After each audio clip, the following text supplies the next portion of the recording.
We have 60,000 plus thoughts a day, and they are determining how we feel. So most of them are under our conscious radar. Most of them are old. They're borrowed from other people without even realizing it. We just are not taught how to look at them and realize we have some influence over them. We can choose new ones. We can shift them. And it just feels like such a big problem to solve when you say mindset. Oh, I changed my mindset. That's too hard. Or I'm just not an optimistic person. But I really want to be the voice that shows the work behind that, because it is just one conscious thought at a time that we start to shift our mindset. This is True Voice Unfiltered, the podcast where raw truth meets real transformation. I'm your host, Daria Anne, ghostwriter, content strategist, and holistic health warrior. No, I'm not a doctor, nurse, nutritionist, or any kind of medical professional, and this show does not dispense medical advice. I'm just an informed patient sharing what I've learned on my own healing journey. I also interview accomplished authors, speakers, entrepreneurs, and functional medicine practitioners who are transforming lives. If you're ready to break free from the sick care system, reclaim your health, and transform your life, you're in the right place. Let's get unfiltered.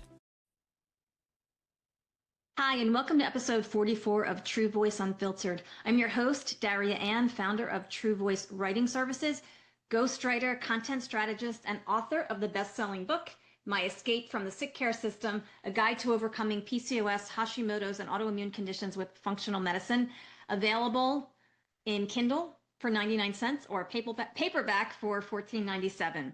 Today, I have another fabulous guest in the sort of holistic health arena. My guest today actually combines the best of conventional medicine with the best of functional medicine to help her clients achieve optimal health, to coach them along the path to optimal health.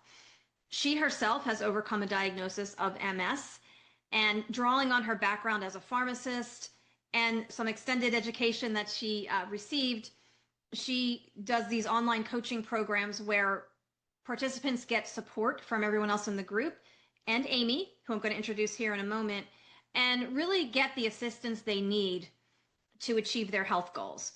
So my guest today is Dr. Amy Behimer. Dr. Amy Behimer is a pharmacist-turned-board-certified health coach who rebuilt her health after an autoimmune diagnosis forced her to stop performing wellness and start living it. What began as a personal reckoning with fatigue, overachievement, and pushing through became a complete shift in how she understands resilience. She now helps others create better health after diagnoses than before, not through extreme protocols, but through small, strategic habits that actually stick. Amy blends science, lived experience, and honest conversation to help high-achieving, health-seeking people stop white-knuckling their way to better and start working with their bodies instead of against them. She is the host of Autoimmune Health Secrets and the founder of Club Habit Hub, where she teaches a practical, sustainable approach to habit change rooted in self-trust, consistency, and long-term vitality. Amy says, my true voice moment came when I realized I could follow every food rule, take every supplement, exercise consistently, and still feel exhausted and stuck. As a pharmacist, I knew the science. As a high achiever, I knew discipline. After my autoimmune diagnosis, I doubled down on doing everything right. And it worked until it didn't. I was white-knuckling wellness, pushing through fatigue, and quietly believing if I just tried harder, I'd finally feel better. The turning point wasn't a new protocol. It was recognizing that my inner habits, my beliefs about worth, productivity, rest, and control were driving my nervous system and my energy more than any meal plan ever could. I had to confront the truth that mindset isn't motivational fluff. It's physiological. When I began shifting the way I thought, responded, and related to my body, not just what I ate or how I moved, everything changed.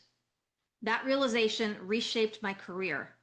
Now I help others understand that healing isn't just about better inputs, it's about better patterns. So without further ado, let's welcome Dr. Amy Behimer to True Voice Unfiltered. Dr. Amy Behimer, welcome to True Voice Unfiltered. I am so excited for this interview. Oh, thank you so much. I'm so excited to be here. Thanks for the invite. So Amy, you have quite the background. I'm not going to go into all your titles, but you've always been drawn, it seems, to the medical field. Can you tell us a little bit about that journey and why you wanted to go into medicine? Yeah, I imagine I had a mom and then a stepmom, both were nurses. And so the hospital life was something I was used to. And so when I was young, I remember having this idea that I want to go to school and I want to be something where when I graduate, I know what I'm going to do. So maybe I liked certainty even at a young age. Yeah. I wrote about business. It's like, well, what do you do? And so I thought, well, if I become a pharmacist, then I'm a pharmacist and I can get a pharmacist job. And so it was maybe I've never been asked that question. Maybe it was the certainty of like, this is what I do. So that's what first opened the door into the medical field.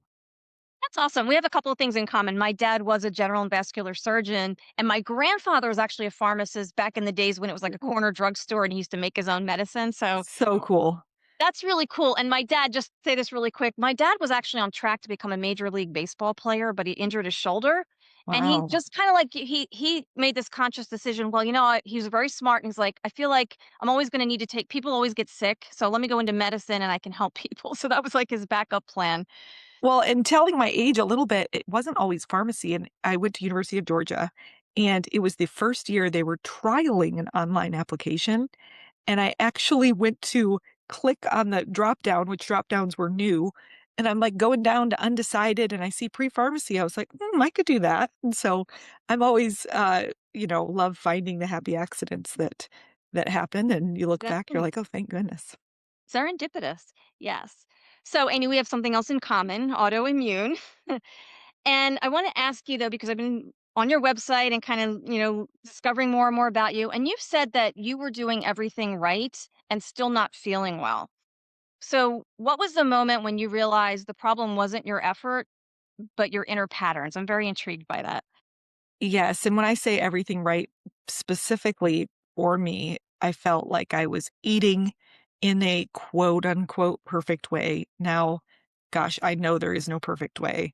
And there's not even a perfect way for me now versus a year from now. Not only are people different, but we are different. But the food thing, I was locked in terms of what you could check as healthy exercise. I was moving the most I could in almost a compulsive way because this is what's good for us. It was checking these boxes and really missing the point along the way. And so it wasn't until the first time I was exposed to actually a coach, which is fast forward why I became so interested in becoming a coach, is because somebody reflected back to me a statement that I was saying, and it was like I was reporting the news, like, of course, this is a fact that everybody would agree with. And it was some flavor it was some flavor of, well, yeah, my life's always gonna be a little bit worse. I'm always gonna be a little bit more unhealthy because I have multiple sclerosis, a diagnosis, an autoimmune disease that on paper is chronic, progressive, potentially disabling, neurodegenerative. These are big, scary words. And I had been to pharmacy school. I knew these things. And she so kindly and calmly said, that's not a fact that your life has to be worse or more unhealthy because of a diagnosis.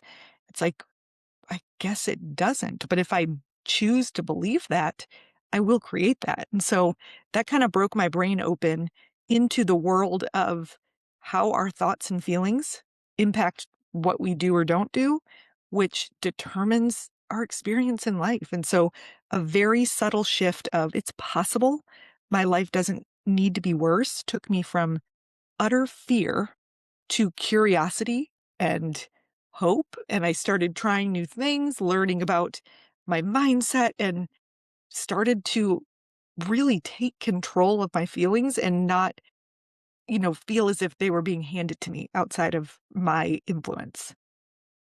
Yeah, and I think, a lot of people, a lot of us, myself included, when you get a diagnosis, many of us sort of take that on as our identity almost, and I don't want to pick on conventional medicine because I know you actually marry the two, but I think the limitations of conventional medicine have to do with chronic conditions like MS, like Hashimoto's, and people are told this is how it is. You have to take this prescription. That's how it's going to be for the rest of your life.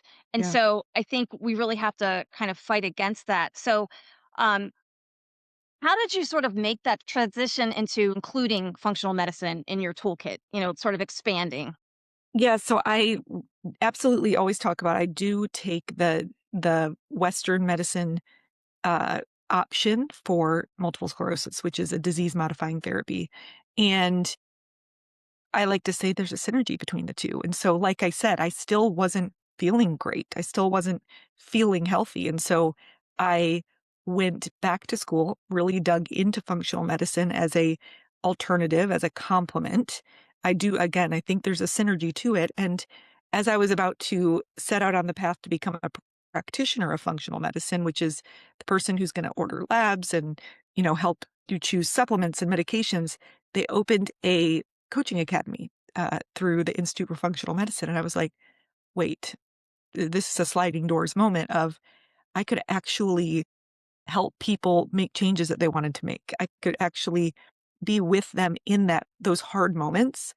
And again, it fascinated me that everybody knows the basics of what helps us thrive, what helps us feel better, whether it's food, movement, but very few people are able to follow through on it and they beat themselves up and they're overwhelmed. And so I just became super fascinated of I want to help people change in a way that doesn't feel crappy, change in a way that feels good. And so I took my scientific brain and thought, okay, but I want a vehicle that makes sense. And so habits were the vehicle that I just dove all into because not only are the lifestyle habits that are so solidly proven to help us feel better and function better, but also the science behind how we change habits. And the one thing that we'll probably get into, and it's no surprise because I'm already talking about mindset, is that habits don't just exist in how we eat and how we move and like what I call outer habits. They're happening in how we're thinking and feeling.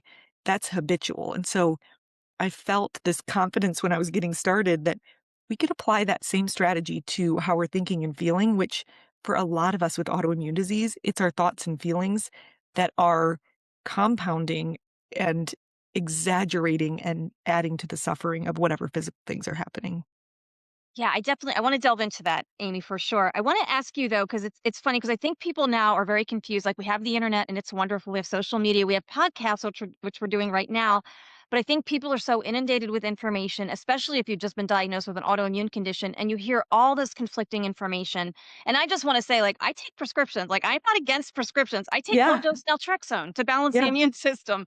Even my thyroid replacement is a prescription. So I agree with you when it doesn't have this is not an either or proposition. You can kind of take the best of both and put them together in a way. And you mentioned bioindividuality, that everybody's different in a way that works for that individual person. That is one thing I like about functional medicine too, is that it does treat the person as an individual. And I love that you have the added mindset component. So let's delve into that a little bit and how that affects our habits. Well, if you think about, our mindset is really a collection of our thoughts, right? And we have 60,000 plus thoughts a day, and they are determining how we feel. So most of them are under our conscious radar. Most of them are old. They're borrowed from other people without even realizing it. We just are not taught how to look at them and realize we have some influence over them. We can choose new ones. We can shift them. And it just feels like such a big problem to solve when you say mindset. Oh, change my mindset. That's too hard. Or I'm just not an optimistic person. But I really want to be the voice that shows the work behind that because it is just one conscious thought at a time that we start to shift our mindset. And so sometimes it takes help and that's something that I'm good at, but we can try to do it for ourselves as well. But first, we just need to become aware of what thoughts are driving us and how we're feeling. And, our life is going to go in the direction of our strongest thoughts. So if we have the thought, I have this disease, then we are going to feel whether it's grief, loss, disappointment, fear about the future, overwhelm. And when we feel those things, notice what we do or what we don't do. We usually aren't coming from an empowered place. And so, a subtle shift that anybody, if you're living with a disease, you're living with a diagnosis, like let's start this mindset work together right here, right now. When we notice that we are thinking about the disease. It's not that we are not acknowledging that it's there, but we want to add in an also true fact of, and my heart is beating. I have a healthy heart right now. Or, my kidneys are filtering this urine. Or I could go on this walk and do a whole lot of good for the chemicals in my body and bring my blood sugar down. Like, I'm just giving the most random but specific examples where we just consciously make room for what is also true on the more positive side of things. And you start to neutralize that and you start to gently redirect your brain to the healthy things that are happening, the healthy things that you can influence and create. And like habits do, if we stick with it, if we practice those thoughts one at a time, and there's different strategies, if we get those repetitions in, you'll be walking down the street one day and all of a sudden you'll realize, wow, I just thought about something that was going well in my health. And we start to have this realization that, can we control them all? No, but we don't need to control them all. We just need to show ourselves, you know what, we can influence where we're going to throw our attention, because where we throw our attention is everything. Oh, absolutely, Amy. And it's so funny. I got into the Daily Word back in like 1990, and I've been sort of what you could call a Unity Truth student. I read Catherine Ponder and Florence Scovel Shinn, and what you said just reminds me so much of what they teach, and also gratitude. I was thinking of gratitude as you were speaking because what you're thankful for tends to expand, and I love Yeah. that you incorporate this in your work with clients. Yeah. Oh, absolutely. I mean, what we focus on, there's very real science behind, then our brain wants to go find more of it. And, even the act of, let's say, many of the people who work with me, the first step is, what do I want to change? Do I want to eat better? Do I want to move differently? And so what I do with them is really teach you how to get really good at making and breaking habits. So if you're sick and tired of doing this thing, or you're tired of not showing up for yourself in this way, you get really good at understanding yourself and showing up in ways that you want to show up. And a piece of that is being sure to celebrate when you do something big, small, you do the act, and that act of celebration literally tells the universe, okay, send me more of that. We get a hit of dopamine, and it starts this momentum cycle that just feeds on itself. So it, again, sometimes people who are doubtful or who haven't tried it yet, they want to throw a word like toxic positivity, or they want to throw things at it. That's not what this is. This is really just making space for the good that is there if we go looking for it. Yeah, gosh, I love that, and I love that you incorporate that in your Yeah. work. And I love that you said gratitude, because it can sometimes get, I think, written off as too simple.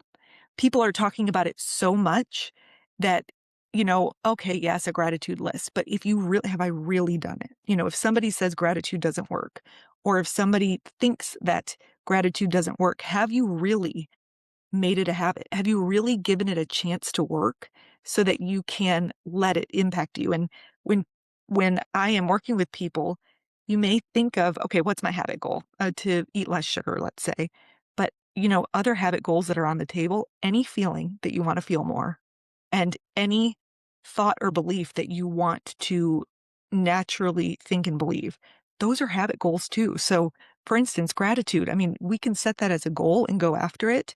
And yeah, the benefits not only of feeling good, but, on a biochemistry level, when you feel those emotions, there is an emotional fingerprint that is going to give us the best chance for these bodies to function better too. Oh my gosh, I love that you're explaining the science behind it, so it's not this woo-woo. Because I think some people tend to think it's like woo-woo, it's all this Yeah. airy-fairy stuff, and there's actual science behind it. Oh, absolutely. And I also think that, when you meet someone, and maybe you have, it sounds like you have some pretty good habits and practices of finding the positive things. But when you meet someone, or you see a quote maybe on Instagram that's like really inspirational, and like you read it and you're like, yeah, but then you keep on going, and like maybe you don't really believe that, or get to experience the sustained benefits of that. That's the Yeah. part I like to say, I'm going to show the work behind. You don't have to be a glass half full person. The glass is refillable. and we can learn Yeah, I love that. how to fill the glass. I don't remember where the first time I saw that, but it just sticks with me so much because, like you said, with autoimmunity, fatigue is something else that's common, and so many people think, "Well, this is just my new normal." And it's like, it's not that we're either charged up or not. The battery is rechargeable. We can influence our energy in so many ways. Yeah, and that's a thing too that the human body just fascinates me. I mean, my dad always said, and he was a surgeon, the body heals itself. Sometimes and he only did surgery as a last resort. And he's like, sometimes I have to do that. I just pointed in the right direction. And I've always Yeah. believed that. And so what amazes me, like with chronic conditions like MS and Hashimoto's, is that the body will respond if you do the right things. I just like, I was always so grateful that, wow, it's not too late. I can still Yeah. change this. Yeah. When I call habits feel good habits, the ones that we want, because I think that we all can relate to that feeling when we do something and it feels good. I mean, the pride feels good. You're, less stiff. You feel good habits because for the most part, if you trust nothing other than if something feels good, it's going to lead you in the direction of things that are good for your body. And Yeah. you may be thinking, people are like, well, it feels good to eat a carton of ice cream. It's like, no, if you look back on the experience and you're like, why did I do that? Then that doesn't count as feeling good. A treat is only a treat if you think it's a treat later on. Exactly, no, and then you go on a guilt trip, and then that brings that way down. That energy level just plummets, you Yeah. know? Um, so, Amy, I wanna go back to something that you mentioned kind of at the beginning talking about food, because you said, "I thought I was doing everything right, like, with food and exercise." Can we talk about that a little bit and, like, types of food? Because food's a big topic right now, Yeah, absolutely. especially It's y everywhere. yeah, Yeah. And especially you mentioned podcast books. I mean, but now AI. I mean, you yeah, could get, you know, AI to tell you anything that you want. So I will definitely talk about specifics. I like to say there's yes foods, there's no foods, and there's maybe so foods. And so that starts to simplify. Simplifying everything, it's never a bad thing. So it starts to simplify. How do I make sense of all the things I could be eating or not? So you have these three lists, and I think most people on their yes foods will have real food. I mean, how yeah, much good protein, whether that's vegetarian, whether that's animal, good quality protein, produce, fruits, vegetables, beans, like real food. It's pretty simple. Most people, you may have some items on there that your body doesn't agree with, but we want to get that yes food list really clear because when we go to start eating it, we look at it and we're like, okay, let's get more of this. The no foods also can be kind of clear for a lot of us, meaning ultra processed, added sugar. And when I say no, that doesn't mean never, but these are the ones we really want to think of because for most every human body, we're not doing our body any favors. Nobody is deficient in chemicals or ultra processed foods. Most exactly, people experience like how it doesn't feel great. So yeah, you may start to build, these are the foods I know I don't feel great with and I really want to limit. And then there's maybe so foods. So a lot of people with autoimmunity have to be an experimenter on themselves. There's a question of gluten, there's the question of dairy, there's the question of nightshades, there's these maybe so foods that you can find a study to support your case in either way. That can support, oh, it does look good in this. So no, it doesn't work. But yeah, at the end of the day, you need to see what it does for you. I choose not to eat gluten. I choose not to eat dairy. I know that that's something that my body appreciates and loves, but it's just not as clean cut. Now, in real life, if you're listening, you may have found a protocol or a certain way of eating for a group of people that look like you. That can be a great starting point. But to start it and not allow for the variability of you and what you discover while you are implementing it, is where a lot of frustration can come in. So we do have science, we do have these things as a starting point, but we've got to always include ourselves and how we want to adjust for it. yeah. It goes back again to that bio individuality. Like, I avoid gluten too as a Hashimoto's patient for Yeah. sure. And I do have dairy, but I limit it. I put some cream in my coffee in the morning, Yeah. maybe a piece of cheese here and there. I'm not like a huge, but I find that that works for me. Now, if I ever got to the point where I noticed my body was reacting differently, then I would cut it out for sure. Absolutely. And I And think you're 100% right. so many people, a lot of people come, they have some sort of diet plan from a nutritionist or from a dietitian. The problem was not the plan, it was following through on the plan. And so even if you don't have that, the first question I would ask is, what are 3 things that you know you would like to be doing related to food, but it just feels tough or you just haven't been able to be consistent with it? We start there. I mean, when we worry about the what I call the XYZ, when we worry about the nuances of um, specialty foods and certain things, but we're skipping past water, a, a high amount of Yes. vegetables, fiber, protein, like that is when it just we're skipping over the ABC. We'll get to that later. Let's start with the ABC and you know what you want to be doing. I've never met somebody who doesn't know like a few changes they would like to be able to snap their fingers and make. And so learning how to become really good at habits is like snapping your fingers to do it. Yeah, yeah, absolutely. And that's another area too, I think, where there's a lot of confusion because we have all these diet dogma people, like, Mhm. the carnivore guys, and I say this with love. I mean, and I'm sure carnivore works great for a lot of people, and maybe it is a great elimination diet. I don't personally see it as a long-term thing, but if it works for somebody, great. But what I don't like is that whether I'm picking on carnivore, but there's other diets too where Yeah. people who are these huge proponents swear that that's the only way to do something, and it's like, you can't speak for millions of people. I mean, it's great that it works for you. Yeah. You can't speak for other people.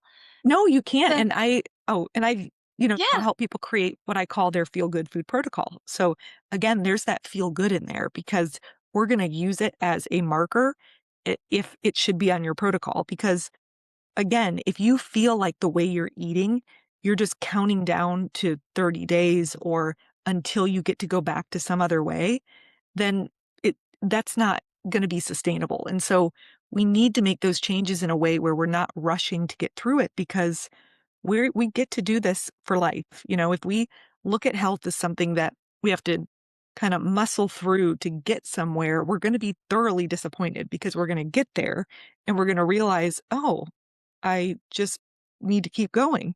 And so, finding those things that feel good and making sure that it's not just what you eat, it could be when you eat, it could be why you eat.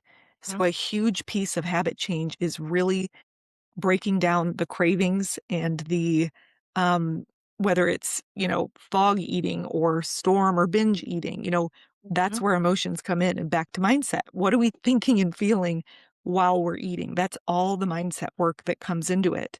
When you eat is a part of it. I may have already said that one, who you eat with, how you eat. A feel good food protocol is it's about way more than just the what, but it really is about all of these questions related to who we are as eaters. Yeah. Now, Amy, how do you feel about intermittent fasting and fasting in general?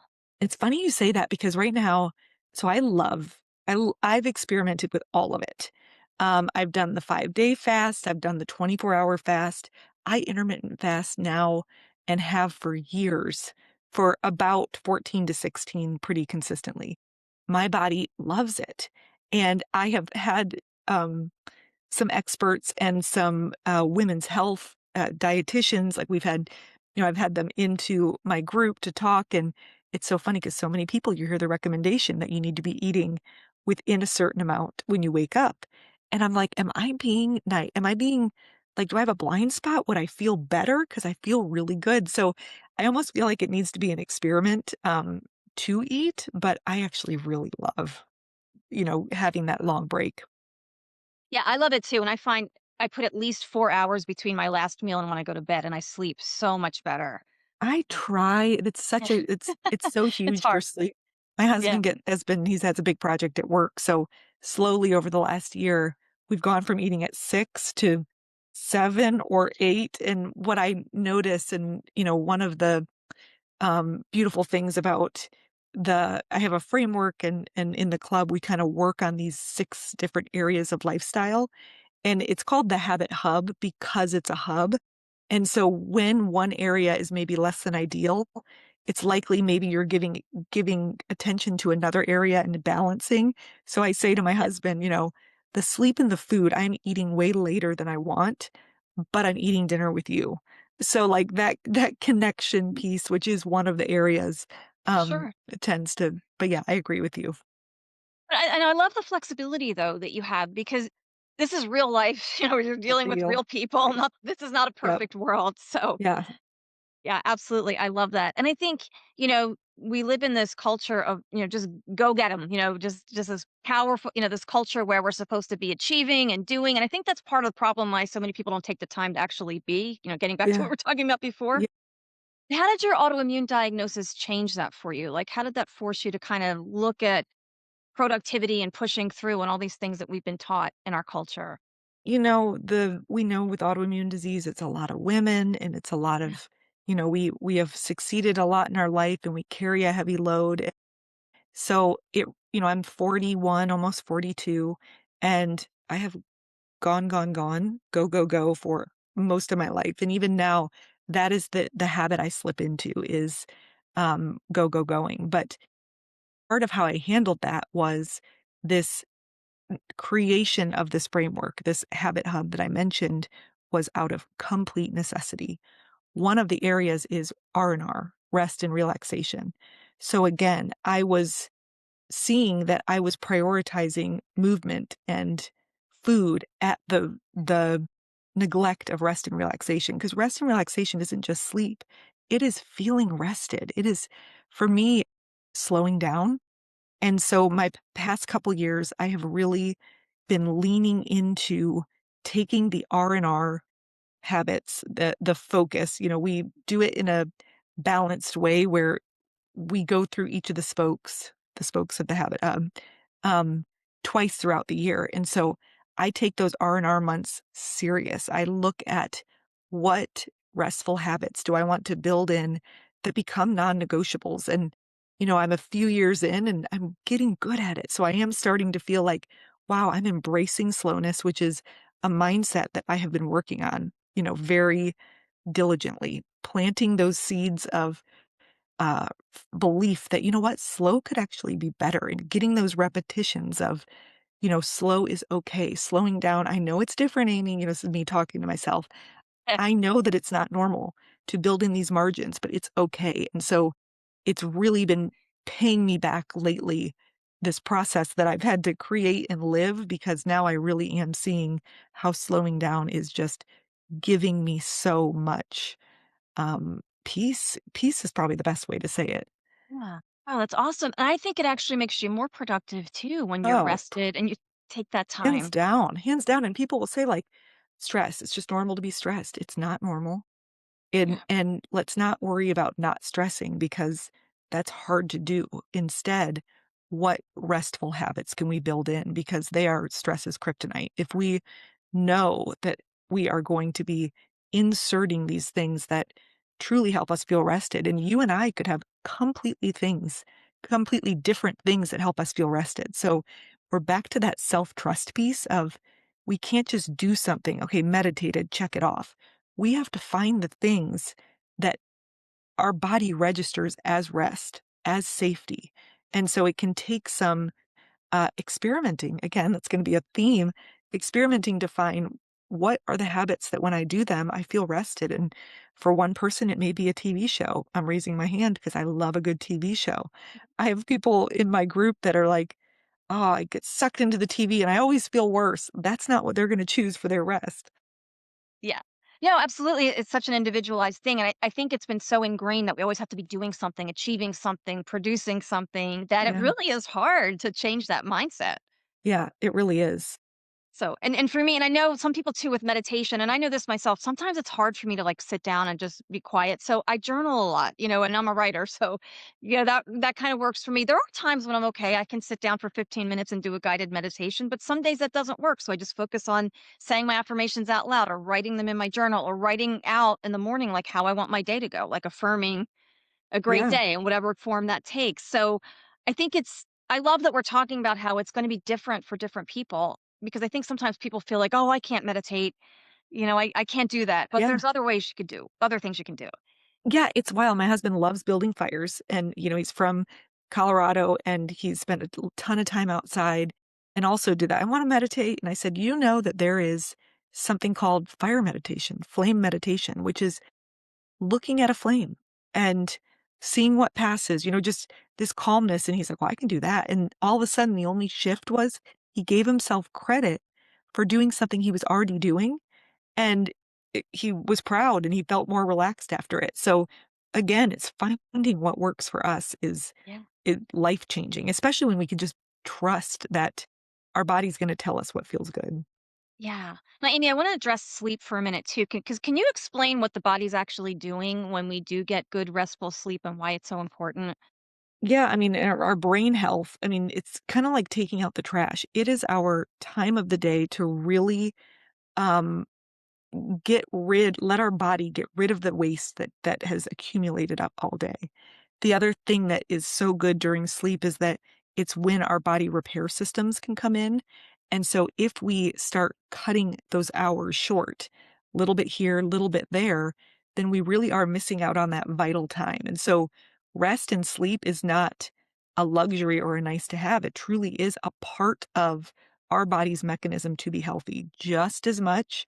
And honestly, the science would say even a lot more than the other things that you may be putting in front of it for health, whether it's food choices, whether it's exercise, whether it's saunas or cold plunges or meditation. And so it's first. It's got to be a non-negotiable. And even me saying that, that might put pressure on it. If you feel like you're not a good sleeper, that may put pressure on it. But we have a mantra of trust in the tiny, and with sleep especially, it may be tough to go from where you are to this solid 8 or 9 hours of sleep, but it's just these small changes. It's, noticing that the better your habits are during the day, whether that's rest, food, exercise, the impact on sleep is everything. And so, Yeah. little by little, just looking at, even if you don't feel like you're a great sleeper, could your quality be better? Could your quantity be a little bit better? And just trusting that it's worth it. It's just as worth it as any other habit that you're going to develop. Yeah. Now, do you find with some of your clients they have a hard time with the technology? I'm holding up my phone right now, Yep. because I'm guilty of this too. And I think Yep. that's a big factor in why people aren't getting quality sleep these days too. Hands down, I would say that most everybody has a goal related to technology, me included. I finally bought a device that will turn my phone into a dumb phone because that's a form of, it's called a commitment device in habit change, where you make one decision and it makes it a whole lot later, easier later. So yeah, I have one client right now trying not to read in the middle of the night because it stimulates her and then she doesn't go back to sleep. And then I have another client who gets up and reads because it puts her back to sleep. So it's like these exact opposites. And again, there's no right answer. I have a lot of people who make the habit to not bring the phone into the bedroom. There's a lot related to scrolling and minimizing scrolling. So I think it's really good for us to keep that top of mind so that it doesn't become something that we just become the norm. I mean, I look around, I'm like, everybody is in their phone, and why is it normal I know. to pick up our phone? And I'm not judging anybody, I do it. But once we're aware of it, let's be intentional and let's go first. Let's, really proudly say, I know this thing everyone says, "Oh, my phone, it's so addictive," but, like, we can make those Yeah. tiny shifts and our sleep is gonna benefit. Because usually the sleep hygiene tip that we are the most resistant to, one of them is those screens or blue light. Yeah. Usually the one we're most resistant to is the one that may make the biggest difference. Exactly. No, I know. I'm guilty too. I know. Yeah. And when I put the phone in the other room or in the bathroom, at least, where it's away from me, I sleep better. Yeah. And the alarm will still go off and I'll get up and turn it off in the morning. But yeah, it is. It's a challenge. I mean, I'll be really honest. It's a temptation, Mm. but we are in control in the end. Yeah. And this is an inanimate object that we can just turn off. That is And designed to grab us, right? So yeah, let's be exactly. compassionate with ourselves. True. It's not our Yeah. fault. And, also don't need to be perfect. So, You 2 days of leaving it outside of the room is better than no days. And so yeah, what I we love do that. is we tend to discount, if we're not going to do something perfect, we're like, oh, forget it. But it's really working with ourselves and taking all those wins as they come that ends up again back with that momentum loop where maybe what starts as a 2-day habit and you give yourself the other 5 days, over time, you start to be like, "Oh god, yeah, maybe I'll add a 3rd day, 4th day," and then before you know it, it's kind of becoming who you are. Like building a muscle, which, by the Totally. way, I want to ask you about that too. Exercise, Amy. And I know because I'm trying to get this all in because I know we're on a schedule here. But Oh, no problem. how do you feel about exercise? I know in my case with Hashimoto's, I'll just say this: I had to stop being a cardio queen because I was doing like these high impact 5 mile, Leslie Sandstone workouts. Which, Same. looking back, I always loved it. I always felt good, but I never saw a difference in my body. Like it Yeah. didn't seem to be doing anything for me. And then finally, I got into functional medicine, and the practitioner was like, "You got to stop this. Lift weights." Do Yeah. Pilates, do yoga, and lift weights. You can go swimming, but stop the excessive cardio. So Yeah. talk to us a little bit about that. I'm right there with you. I was a runner, and then once I got my MS diagnosis, it kind of, like I said, became a compulsion because it was, "Oh, I can still do this." And, I didn't feel great. So let's go back. I didn't even have this terminology at the time, but I was doing all this exercise, which anyone would look and be like, "Well, that's healthy." But you know what? More is not always better. And my body was telling me I didn't feel great. I felt run down, and I, really had to look at what is my body asking for. I had to break up with the idea of, being raised in the 80s of how many calories is this versus, Oh, yeah. so really finding movement that feels good because these bodies were made to move. So I coach people with a pain and with movement disorders related to their autoimmune conditions. And so movement can be very triggering because maybe we're not able to do what we used to be able to do. And so it really takes a willingness to show up and say, whatever roadblock is in front of me, this body was made to move. How can I still move? And the 4 buckets that I think of that just make sense to me that you can find good data for, we need strength training. I mean, our bones, our muscles being so imperative, especially as we age. So strength training is really a non-negotiable. Endurance of some sort. So that could be some cardio, that could be something getting our heart rate up. Um, Flexibility. I mean, holy moly. I know for me, I have got to stretch and it has become my most precious habit of every day, mainly because I can't really function without it. But so many people skip out on that stretching. And then balance, balance is another one that really will serve us into our older years. So, similar to the feel good food protocol, what is your movement protocol? What in a week do you put in there? In what duration? How many times? And play with it until you find something that does feel good. And Yeah. walking can hit all of those. Yes. I love walking. And I always say, go adopt a shelter dog. They'll get you out of the house 4 or 5 Yeah, times a day. absolutely, and absolutely. And and get you out in the sun, which is another thing I want to ask you about. So, Amy, how do you feel about sunlight? Because I know that's a hotly debated topic these days too. it's huge. I would say that I don't know, I probably am not the best to come and give you like all the textbook benefits, but again, the sun feels really good. It does. Nature feels really good. And there's so much behind how when we can sync up with nature and get out in nature, I mean, it helps with our sleep, it helps with our mood, it helps with our vitamin levels, and so getting outside is, um, just so critical. For me, it's closely tied to rest. I feel very rested when I am looking at something pretty that's related to the opposite of what the phones we were talking about. That's when our brains are looking at something small. We were made to look out at horizons. So if you're ever feeling stressed, get outside and look at the horizon and let your your sight just span and you will feel a difference. And so yeah, morning sun is great for sleep. You'll notice I know the way I talk about things is like we know the science is there. I don't often get into even if I know numbers, but I'm just like, "Guys, we just need to know enough about the science so that we buy in." We're like, "Okay, there's something here," but the information isn't gonna do anything. It's like, what do we need to know about it to get us out there doing whatever the thing is? Yeah, exactly. For me, speaking of the horizon, I love doing that at the beach. Like that's my Yes. favorite place. I live like Yes. 10 minutes from the beach, so I love doing that and just getting out with my dog and just walking her around. And one thing that really makes me happy is there's a lot of kids in my neighborhood, and I see them outside a lot, riding their bikes, playing games, and running around. I'm like, oh, their parents are doing something right. They're not just sitting around all day on their phones. This is There's so awesome. much less of Yeah, that now, there yeah, really is. I know it's sad. Yeah, I live next to a school, and so I love to hear when they're on the playground. There's nothing like the sound of kids on a playground of, just Yeah. to kinda make you smile because it takes you back there instantly. Yeah, no, I love it too. So, Amy, for high achieving, driven people, because that's what our culture is comprised of, that are feeling exhausted, like what is one piece of advice you have for them that they could put into practice right now?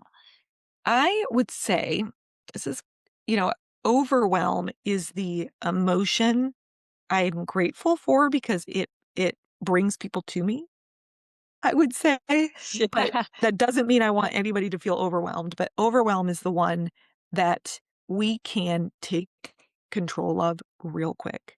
And the one of the best ways to tackle overwhelm is to decide, "You know what? I'm not gonna do it all. I will get to it back to those XYZs, and let's start with one goal. Let's start with one thing." So I've alluded to this framework or this hub a couple times, and we've talked about all these areas, but I'm going to say the six of them and let you know that I have a quiz that tells you which of these six areas you may get your biggest bang for your buck if that's where you start. Because just the idea that I don't have to do it all, I have to start with one thing that I mean, I don't know if you try that on, isn't that less overwhelming? Isn't that way more doable that okay, like you can take a breath. But number one area is mindset. Now, mindset is in all of it, but it does get its own area because if we feel really stuck, if you notice that your thinking is always about what is going wrong or what you can't do, or it's okay that's even normal. I hate to say it's normal, but a lot of us are really focused on what the disease has taken from us, the feeling of fear, the feeling of added fatigue because of how much you're worrying about the disease. So mindset may be your place to start, but the quiz will tell you. So mindset's number one. Food is number two. Movement is number three. Rest and relaxation is number four.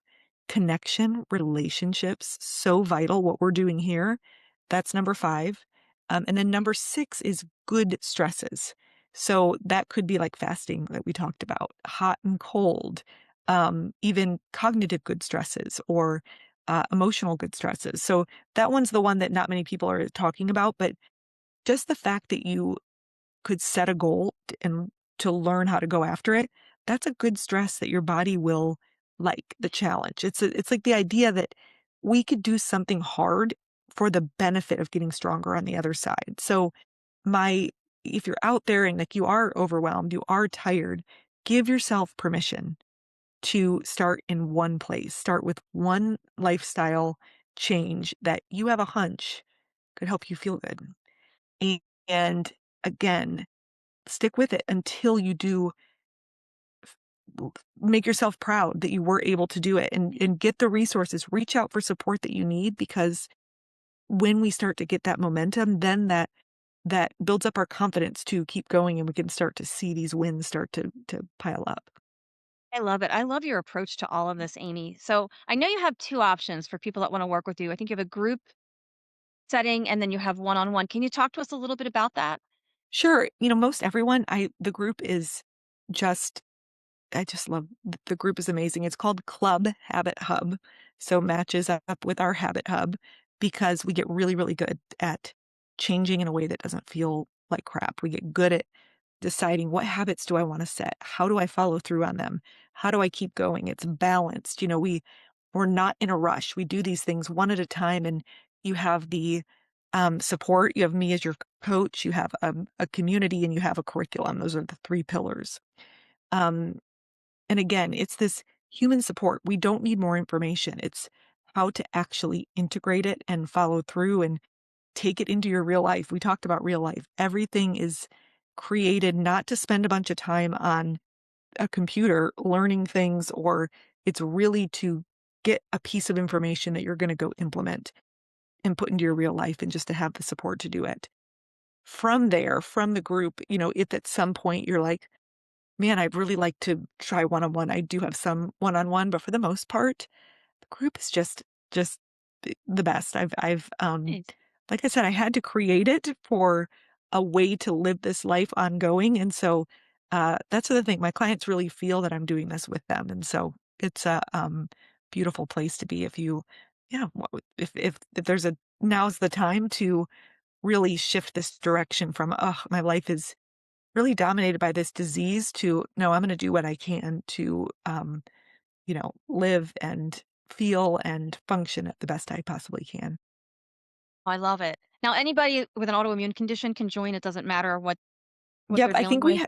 I think Yeah. we have, like, 12 to 14 diagnoses in Wow. there, so it really matters a lot less about what it is once we get in there, because we're all Yeah. setting our own goals, we're all using the same strategies to go after our goals, and Yeah. there's a lot of commonality just because we're human. There Sure. are a handful of people, they don't even have a diagnosis, they may have antibodies, or they may, just know they don't wanna get a diagnosis. I mean, I know for me, I'm in there because I don't want another diagnosis after having a Yeah. few. And so, yeah, I'm not too strict on diagnoses. It's just, you know, usually if you have autoimmunity, you'll perk up and say, "Oh, okay, that's me." Yeah. And we have this commonality of like, "Oh, what does the future hold?" And, Sure. maybe making us more tired than we want to be. Yeah. It's funny because when I was first diagnosed years ago, I was actually amazed, started doing some research, how many autoimmune conditions there are. It's like, oh my God, I this is know. like And there's more insane. and more. Yeah. Crazy. We could probably go down a whole rabbit hole with that. I'll have to bring you back for another episode, Amy. But it's so great that you've created this community. I love it. So you get the support you need and some accountability too, I think, because it's just, you have this Yeah. whole team where you're supporting each other and cheering each other on, it sounds like. Well, the number one reason goals fail is that they're never set. So Yeah. if you're listening, I mean, sometimes it's scary to set a goal because maybe you don't know if it's the right one. Maybe in the past you tried something and, you felt like you let yourself down. So setting a goal can be a good stress to say, I want to put this out into the world, that I want this thing to be different. I want to think, feel, or do this thing differently. So we already can solve the number one reason goals fail just by setting a goal. The second reason goals fail is that we forget them. Like, these brains are processors, they're not storage containers. So if we Yeah. don't have a system to keep this all together, which that's another benefit, is that I have created a system to overcome all these reasons that goals fail, because you don't need to worry about it. I got you. Like, this is what I love to do. And so, we just need to keep it top of mind. And sometimes joining a group like this is a perfect way to remind you, "Oh, this is important. Okay, I'm going after this." Not to mention I have a really cool all-in-one, like, autoimmune health tracker that helps us do that. I'll run through them quickly. Number 3 reason that goals Yeah, fail is please. that someone else sets the goal. So, maybe your doctor, maybe you saw it online. Again, back to that. Is this your goal? Is this something you deeply desire? We wanna make sure it's something that you want and you understand why you want it. The fourth reason is that goals can be too big, or we set goals that are outside of our control. So we want to keep our um, goal setting in the realm of things we can control so that we cut out that frustration from that. Yeah. Number 5 reason goals fail. Again, I created this to overcome these reasons, is that it doesn't feel good, right? Along the way. We talked about that, of how it feels like, we're sludging through something. And so it's called the ABC Habit Playbook, but it is this tangible strategies to put to work for the goals that we're going after. And it's meant to change in a way that feels good. And then the last reason is we don't have a place to troubleshoot. So no matter who you are, when you set out on something new, especially to feel healthier, there will be dips. And Oh, yeah. just having a place to normalize that and come and not remind you there's no track you fell off of. This is just a part of your journey. Having a place to troubleshoot really can make a difference. And getting support for things like this is is not super common. People think I should be able to do this on my own. And you know what? It's human, and it's sometimes a beautiful thing to give ourselves support. And not make it mean anything about you. I think what it means about you is that you're really smart. I agree. That's awesome. So, Amy, if somebody wants to join, how can they get in touch with you? I'm going to put all of your information in the show description, but tell Sure. us where we can find you, how people can connect with you, all that good stuff. Sure. I mean, email is such a beautiful thing. We all do every day. So if you take the quiz, we will be email friends and you can reply to any email. I do have a website. It's www.amybeheimercoaching.com, and you can find information about the club. And I do have a podcast also. It's called Autoimmune Health Secrets. And so it is a lot of what we're talking about of the secret is not that better habits can help us have better health. The secret is how to actually do them. So it's a lot about the follow through. And again, being sure that you are staying true to yourself as you do it, because you're the one who has to live this life, diagnosis or not. So we're going to make it enjoyable. Absolutely. I have to say, your podcast is wonderful. I've listened to Oh, several episodes in preparation for this interview, and you do an amazing job. So I highly recommend everyone listen to it. you're It's too fabulous. kind. Oh, that's awesome. So, Amy, is there any parting words before we end this interview that we didn't cover or anything you want to say? No, anybody listening, I mean, you can do this. You can do whatever, that thing that you want to do, you can do it. I mean, I have so much faith. Sometimes our belief in ourselves can be uh, low, or our belief in the fact that whatever that huge thing that feels so hard, that it will always be there. But again, back to mindset, sometimes a miracle is just a shift in perception. And so, how do we shift that and move forward so that we deserve really good, healthy, happy lives no matter what our diagnosis. Amen. Well, I'm going to, on that happy note, positive note, I think this is a good place to end for today. Amy, I want to thank you so much for joining me. It's been an absolute pleasure Thank interviewing you. you. Thanks for having me. Really enjoyed it. Well, take care, and we will be in touch soon. Perfect. Take care. Hi, I'm Dr. Liz. I just want to tell you how amazing and easy it was to work with Daria on my book. You see, I've had a book for a while, been sitting on my desk, sitting on my computer. Maybe you might be able to relate to that. And I didn't know what to do, how to take it to the next step, how to make it look polished and edited and easy and useful for my readers. Met with Daria. We had some great conversations. She learned my voice, my goal, my style, and she was able to edit and give me feedback on how to make my message clearer, more focused, polished, and it worked. I have a book. In fact, I have a book and a workbook that she's edited for me and guided me along the pathway. So if you're maybe a little bit like me, that you have a book or you have an idea and you haven't known where to take it, how to take it to the next stage, reach out to Daria. She's a game changer and she's really easy to work with and takes great pride in her work as well. So join me in the published author arena. Reach out to Daria. I'm Dr. Liz.